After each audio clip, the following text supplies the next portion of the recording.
Magalhães Barata em Goiás, 1936. Resgate de um capítulo esquecido. Um sobrescrito interventor Pedro Ludovico chegou a temer que o general, que vinha do Pará, tentasse tomar-lhe o poder. Goiás News Notícias. Sem mais delongas, vamos para a notícia. Jales Guedes Coelho Mendonça 2. Sobrescrito Belém Pará, 4 de abril de 1935. A Assembleia Constituinte do Pará prepara-se para escolher, por eleição indireta, o novo governador. Como em outros estados, a conversão do interventor Joaquim de Magalhães Cardoso Barata, 1930-1935, mais conhecido como Magalhães Barata, em governador constitucional parece favas contadas, uma vez que, dos a 30 deputados estaduais, o governista Partido Liberal possui 21 enquanto a oposicionista Frente Única 9. Inesperadamente, contudo, 7 parlamentares do Partido Liberal abrem dissidência, passando a apoiar a candidatura de Mário Schermonte. Esse novo bloco majoritário de 16 deputados, receosos de eventuais violências, recolhem-se ao quartel do Exército e impetram habeas corpus preventivo no TRE Tribunal Regional Eleitoral Paraense, que é concedido, 2, no momento em que eles se dirigiam ao edifício da Assembleia Legislativa, devidamente escoltados por integrantes das forças federais, eclode um intenso tiroteio com os correligionários de Magalhães Barata, acarretando a morte de 2 populares. Antecipando-se a derrota, partidários do interventor realizam uma sessão legislativa com 13 deputados diplomados e mais 3 suplentes convocados, sob a justificativa de ausência dos demais parlamentares, e elegem Barata. Este, imediatamente, comunica a diversas autoridades do país sua assunção ao posto de governador constitucional do Pará. Provocado, o TSE Tribunal Superior Eleitoral, sediado no Rio de Janeiro, examina a causa e rechaça o simulacro de eleição realizado, por 2 motivos: a. ausência da maioria absoluta de 16 deputados diplomados, e b. entendimento de que somente no caso de morte, renúncia ou perda de mandato decretada pelo Tribunal Superior, seria lícito a Assembleia Legislativa convocar o suplente respectivo. 3. Por fim, o Tribunal requisita ao Presidente da República a decretação da intervenção federal no Pará. No mesmo dia, Getúlio Vargas nomeia interventor o Major Roberto Carneiro de Mendonça. Magalhães Barata. Foto, do livro Magalhães Barata, o homem, a lenda, o político. Serenados os ânimos, a Constituinte paraense elege José Carneiro da Gama Malcher governador e Abel Schermonte e Abelardo Conduru nas 2 vagas para o Senado Federal. O resultado desse sufrágio ocasionará forte impacto em Goiás, embora seja ainda um capítulo inexplicavelmente negligenciado pela maioria da bibliografia existente. Ipameri, em Goiás derrotado, restava a Magalhães Barata questionar judicialmente o resultado eleitoral e retornar às fileiras do Exército. E foi justamente o que fez. Após um período de licença, ele é designado para comandar o 6º Batalhão de Caçadores, BC, aquartelado em Ipameri, em Goiás. 4. Estado que conhecera na década anterior quando participara da coluna Prestes. Em sua despedida de Belém, saudou a multidão que o aclamava: até a volta, meus queridos companheiros. 5. Em Goiás, o ano de 1936 começou com a chegada do novo comandante do 6º BC. No 4º dia de janeiro, o jornal Lavoura e Comércio já noticiava a passagem de Barata por Uberaba, Minas Gerais rumo a Ipameri. Nas entrelinhas da informação, subentende-se que a lotação e unidade militar tão distante do Pará era uma estratégia política. Barata disse que se ausentava do convívio de seus co-estaduanos até que os mesmos reclamassem a sua presença. 6. Outra versão indicava que a transferência para o estado mediterrâneo fora um castigo pelo descumprimento de ordens emanadas do Palácio do Catete. 7. Nunca esteve nos planos baratistas o abandono das atividades eleitorais no Pará.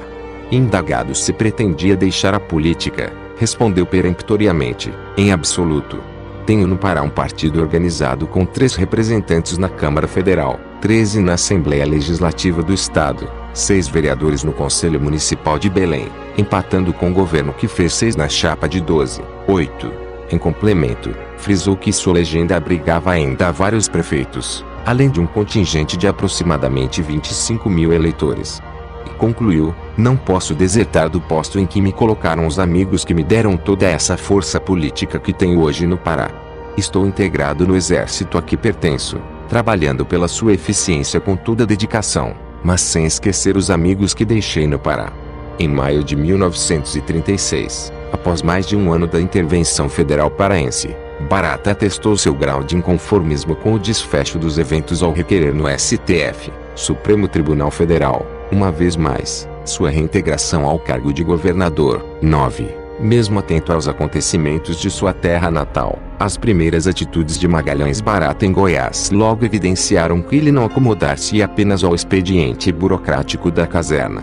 Encastelar-se no quartel de Ipameri, por certo, não se coadunava com o temperamento irrequieto do autêntico tenente revolucionário, nem tampouco com a prática administrativa implementada em seu consulado paraense. Devido a seu hábito de percorrer sistematicamente o interior do estado do Pará, o interventor consolidou a capacidade eleitoral de seu partido, conquistando no interior um apoio maciço, que no futuro iria compensar seu pouco prestígio na capital. 10. Nesse sentido, no final de janeiro, Magalhães Barata já se deslocava à cidade de Goiás para inspecionar a 2ª Companhia Destacada do 6º BC.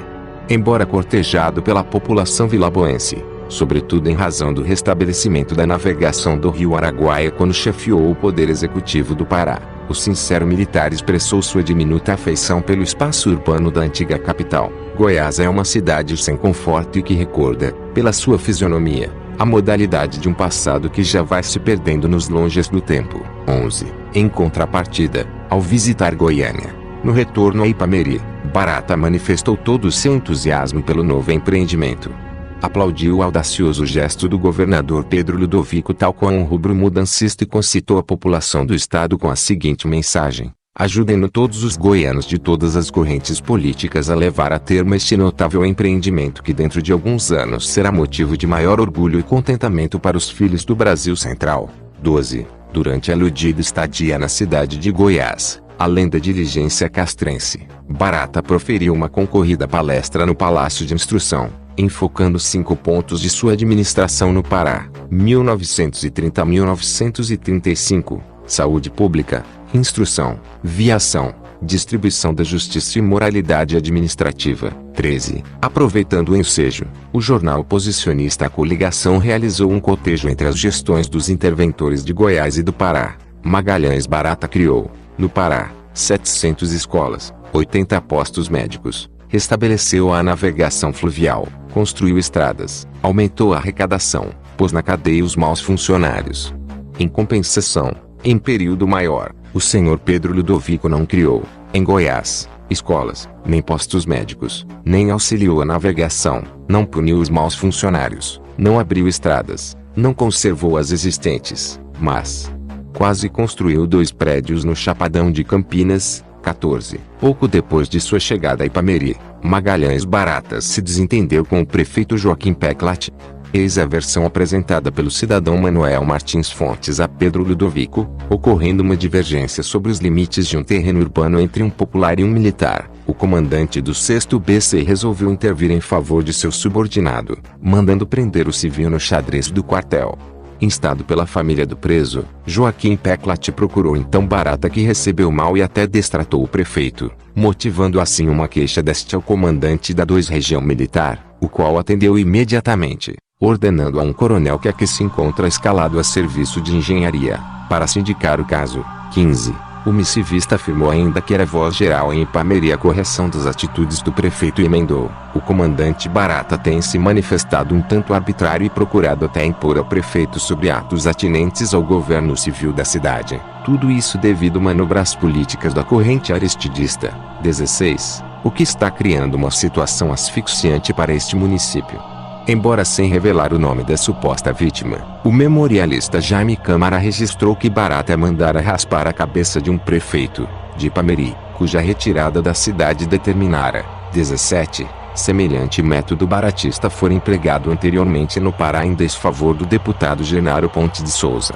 Desconfiança de Pedro Ludovico. Apesar de poucas cidades goianas possuírem jornais à época, é fácil encontrar referências a respeito das várias visitas de Magalhães Barata aos municípios, como Caldas Novas, 18, Buriti Alegre, Bonfim, hoje Silvânia, 19, e Anápolis, sem prejuízo obviamente de Goiânia e da cidade de Goiás.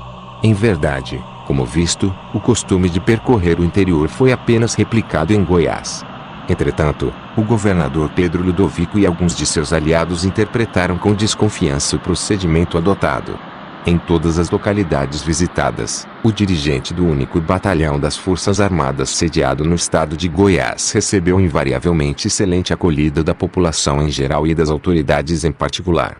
Em Buriti Alegre, por exemplo, entre outras amabilidades, foi-lhe oferecido um requintado baile no Buriti Clube, discursando na oportunidade o deputado estadual Jaci de Assis. 20. Mais tarde, Barata recordou: o povo de Goiás me cercava de simpatias que chegavam a incomodar os dirigentes desse estado e eu me lembrava do povo da minha terra. Eu sentia e vibrava, como na campanha eleitoral daqui, vendo o civismo do povo de Goiás. Em Ipameri eu me integrei aos meus deveres militares de tal maneira que mostrava que tanto sei comandar como governar. 21. Tudo indica que nasceram das questões acima ventiladas, mormente dessa grande movimentação do líder do Partido Liberal do Pará, o gradativo distanciamento entre Pedro Ludovico e Magalhães Barata. Em julho de 1936, qualquer pessoa minimamente conhecedora dos bastidores da política goiana sabia que as relações entre o governador anhonguerino e o ex-interventor paraense eram meramente protocolares. No mês seguinte, todavia, azedaram de vez, envolvidos numa teia de intrigas absurdas, segundo o periódico carioca Radical. 22, para quilatar-se o grau de animosidade, até a possibilidade de uma revolução esteve em cartaz, nos termos da carta enviada de Ipameri pelo deputado estadual Gomes da Frota Pedro Ludovico, o céu. Barata, como o senhor deve saber, encontra-se entre nós há já alguns dias, vindo de São Paulo. Desfazendo-se em desculpas junto das pessoas que o visitaram, afirmou que não tem disposição com o governo do estado nem nunca lhe passou pela mente fazer revolução. Penso que houve engano quanto ao boato que corria ao seu respeito e deu motivo à sua chamada urgente a São Paulo. Tenho certeza que nenhum oficial do 6º seria capaz de ser solidário com ele numa tentativa de revolução. 23. O boato de revolução de fato assustou o governador de Goiás, a ponto de Ludovico, por intermédio de seu secretário de Segurança Pública, tentar obstar a visita do comandante do 6º BC ao município de Anápolis no mês de agosto, telegrafando nesse sentido ao poderoso chefe de polícia do Distrito Federal, Filinto Muller.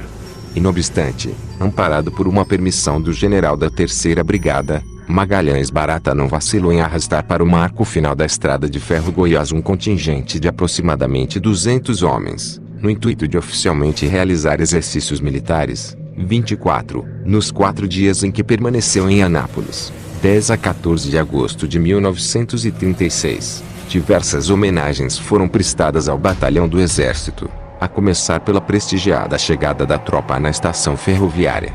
A prefeitura promoveu um jantar e um almoço para a oficialidade e a sociedade anapolina organizou um baile no Clube Lítero. Em retribuição à receptividade, a banda de música do 6º BC executou no jardim público peças clássicas de Verdi e Avancini e o comandante telegrafou ao prefeito José Valente agradecendo as demonstrações de apoio e apreço. 25.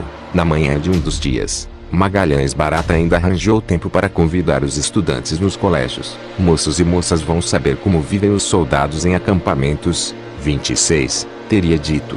No período noturno, as manobras militares não deixaram ninguém dormir em Anápolis. De acordo com o jornalista José Asmar, escutam-se pipocar de fuzis e ratatás de metralhadoras. É o coronel em manobras bélicas. Em arremate, descreveu os comentários ouvidos na cidade. É treino para derrubar o Pedro, fuxicam.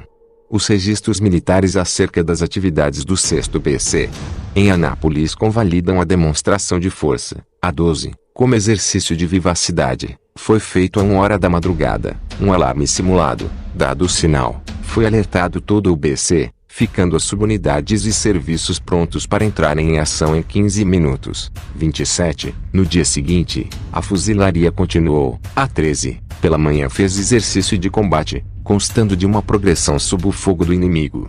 A despeito de não detalhar o exato teor da manifestação de Barata, Pedro Ludovico deixou consignado que o militar proferira em Anápolis um discurso inconveniente no intuito de estabelecer confusão no espírito público.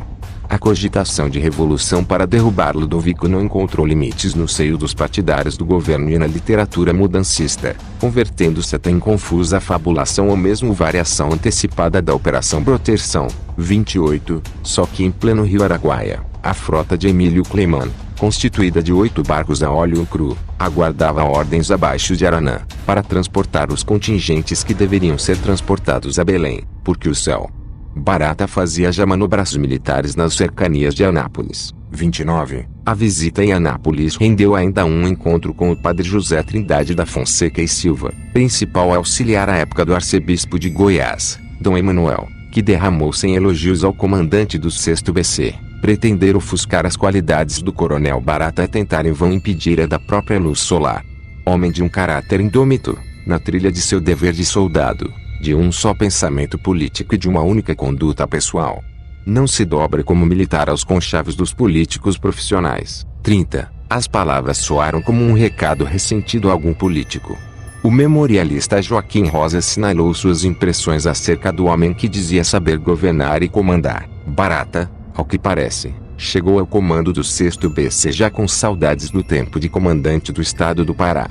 Deu-lhe na cabeça ocupar a interventoria de Goiás, considerando Ludovico incapaz de realizar os postulados da Revolução. Pensou em destronar o interventor. Pensou e agiu. 31. Na semana seguinte às operações de Anápolis, Magalhães Barata decidiu realizar nova inspeção na 2ª Companhia Destacada do 6º BC, sediada na cidade de Goiás.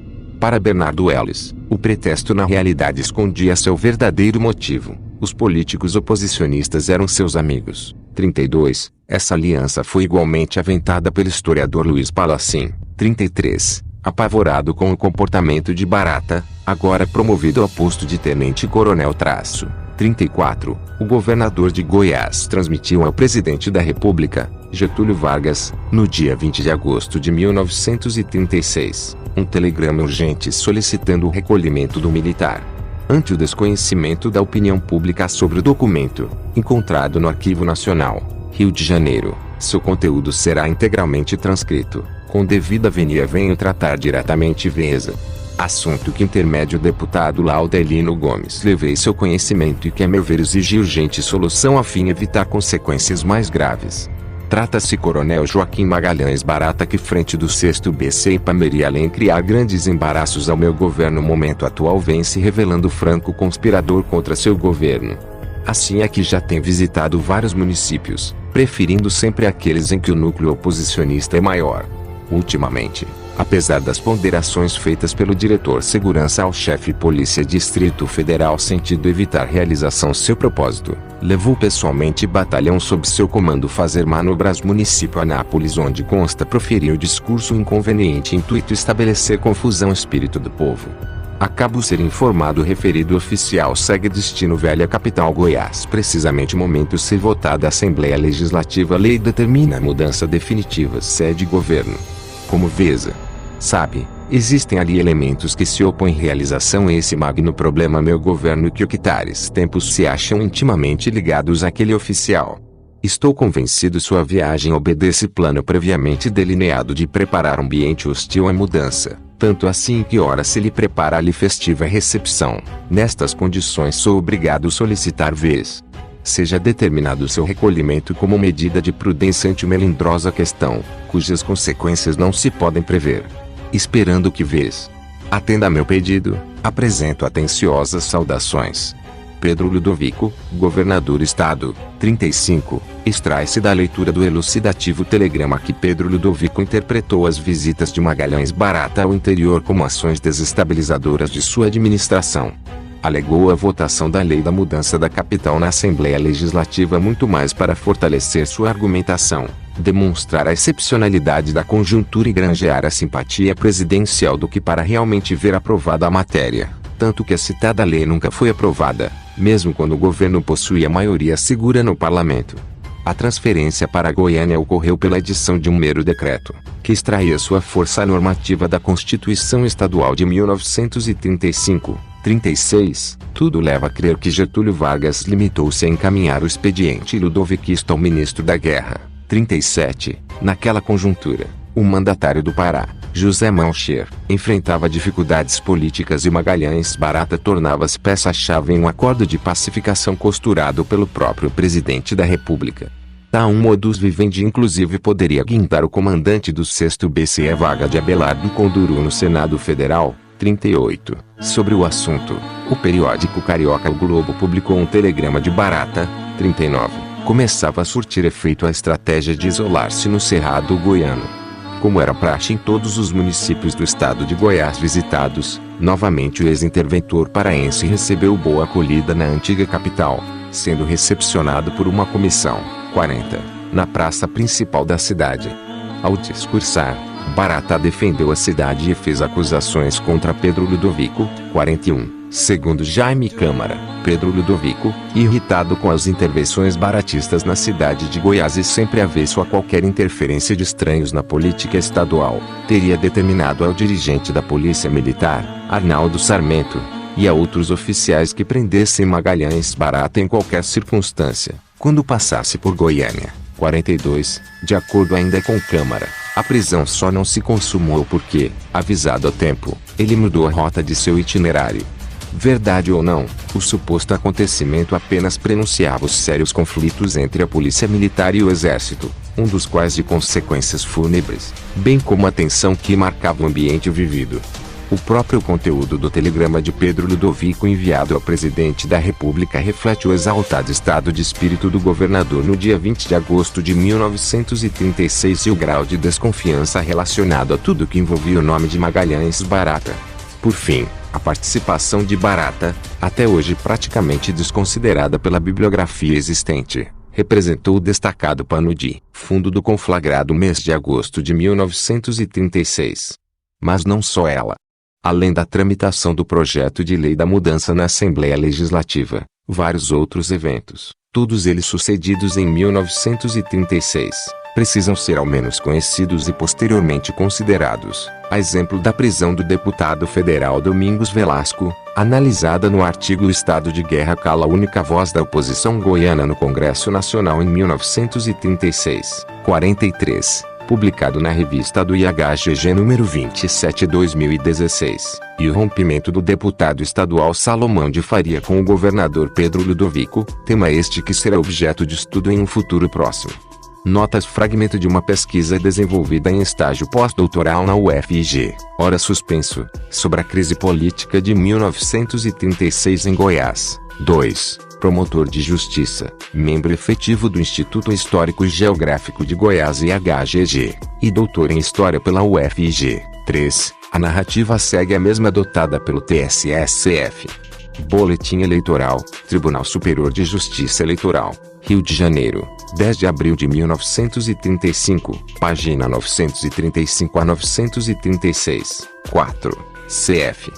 Boletim Eleitoral, Tribunal Superior de Justiça Eleitoral, Rio de Janeiro, 10 de abril de 1935, página 935. 5. Em 1922, o 6º Batalhão de Caçadores transferiu sua sede da cidade de Goiás para Ipameri. 6. Roque, Carlos. Magalhães Barata, o homem, a lenda, o político. Belém, Sicult, 1999, página 353. 7. CF. Lavoura e Comércio, Uberaba, 04 de janeiro de 1936. 8. Rosa, Joaquim. Por esse Goiás afora. Goiânia, Cultura Goiana, 1974, página 217. 8. CF. A Tribuna, Uberlândia, 05 de fevereiro de 1936. 10. Noticia-se nesta capital que o senhor Magalhães Barata requereu, hoje, mais uma vez, a Corte Suprema, para ser reintegrado no posto de governador do estado de Pará.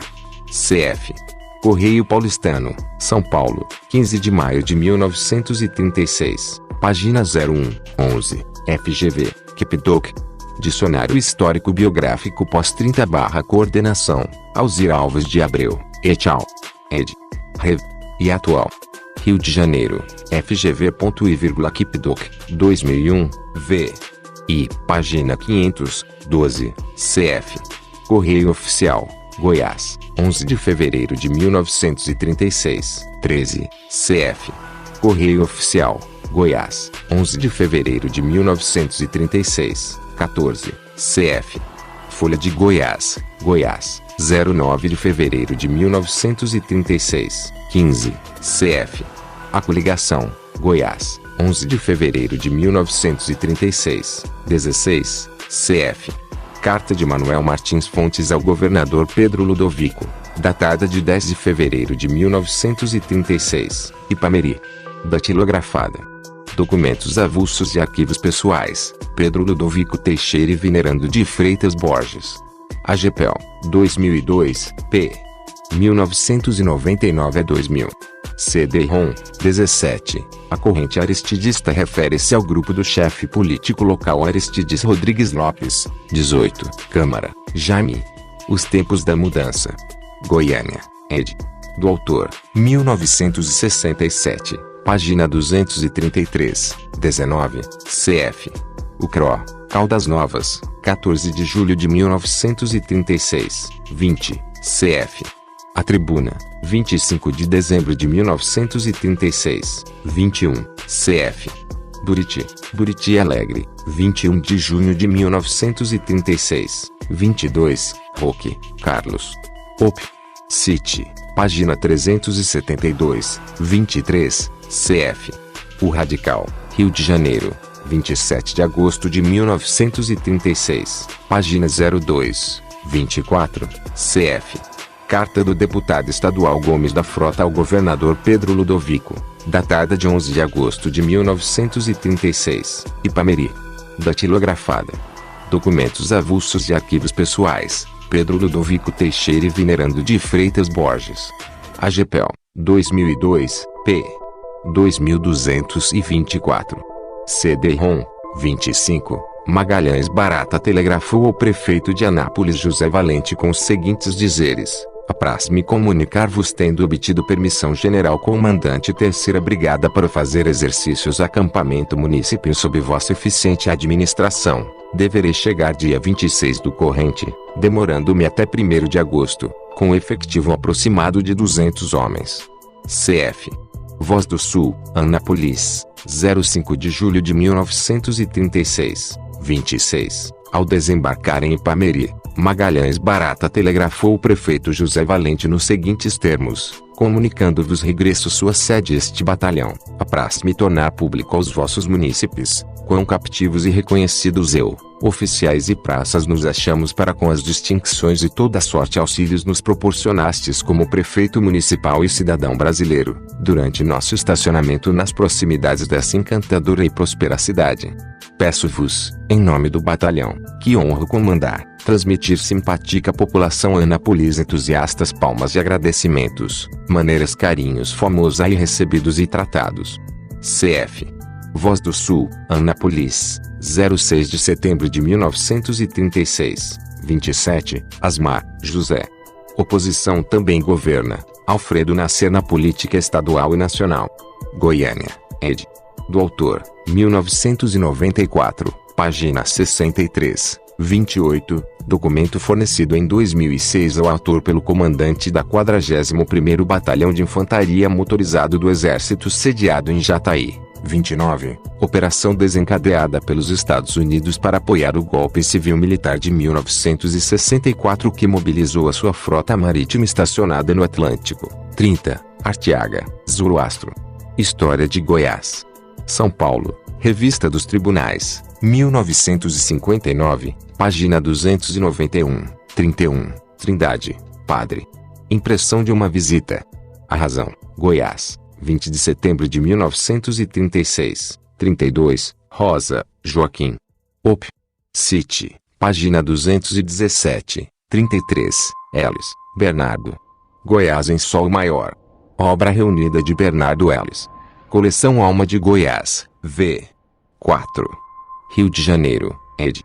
José Olímpio, 1987, página 74, 34, Palacim, Luiz. Fundação de Goiânia e Desenvolvimento de Goiás. Goiânia, Oriente, 1976, página 81, 35, promovido ao posto em maio de 1936. Em Folha de Goiás, Goiás, 24 de maio de 1936. 36. Telegrama de Pedro Ludovico Teixeira ao presidente Getúlio Vargas, datado de 20 de agosto de 1936, Goiânia. Datilografado. Arquivo Nacional, Fundo Gabinete Civil da Presidência da República, Lato 19, 37. A esse respeito, ver, capítulo V, Mendonça, Jales Guedes Coelho. A invenção de Goiânia, o outro lado da mudança. Segunda ed. Goiânia, UFG, 2018, 38. Tentamos acesso aos telegramas endereçados ao ministro da Guerra, possivelmente localizados no Arquivo Histórico do Exército, no Rio de Janeiro, mas o acervo ainda não se encontrava organizado na oportunidade. 39. CF. Correio da Manhã, Rio de Janeiro, 06 de setembro de 1936, página 07, 40. Anápolis, 13. Santana Marques, Belém. Respondo à consulta de 12 a 8 do meu prezado amigo. Honrado e distinguido com o apelo do presidente Getúlio Vargas, por intermédio do deputado Clementino Lisboa, por uma paz e congraçamento político do nosso Estado, em benefício de nossa pátria, nesta hora grave que ele atravessa, não podia recusar mais esta prova de atenção pessoal do senhor Getúlio Vargas. O presidente não precisou mesmo referentemente a qual das duas correntes políticas minhas adversárias desejava ele de minha parte um entendimento. Deleguei então aos meus amigos senhores Clementino Lisboa e Achilles Gentil plenos poderes para conversações a respeito. Reiterei minhas recomendações para que em benefício de nossa terra não fosse o pivote de entendimentos bem-sucedidos. Falaram em primeiro lugar o Partido Liberal, representado por suas forças políticas, depois eu ao final, sem que minha opinião possa prejudicar as deliberações de meus amigos e contrariar os propósitos patrióticos e amistosos do presidente Getúlio. Peço-lhe esta resposta de meu acampamento de instrução militar ignorando a situação das demarches. Agradeço a distinção do Estado do Pará. Abraços. A. Magalhães Barata. Em O Globo, Rio de Janeiro, 17 de agosto de 1936. Quarta edição, página 01, 41, composta pelo prefeito municipal Joaquim da Cunha Bastos, presidente da Assembleia Legislativa Hermógenes Coelho, presidente da Câmara Municipal Eurico Perillo, comandante 2ª CIA do 6º BC, tenente Antônio Fleury, Sebastião Fleury, Henrique Vieira, Zacheu de Castro, Agenor de Castro, Francisco Azevedo Bastos, Otávio Monteiro e Zabulon Alves de Castro. Em A Razão, Goiás, 23 de agosto de 1936, 42, Câmara, Jaime. Op. Cite, página 233, 43, Câmara, Jaime. Op. Cite, página 234, 44, Mendonça, Jales Guedes Coelho. O estado de guerra cala a única voz da oposição goiana no Congresso Nacional. Revista do Instituto Histórico e Geográfico de Goiás. Goiânia, Quelps, 2016, n. 27, páginas 103 a 119. Inscreva-se no canal para receber nossos vídeos. Deixe seu like, compartilhe com amigos, ative as notificações. Até a próxima.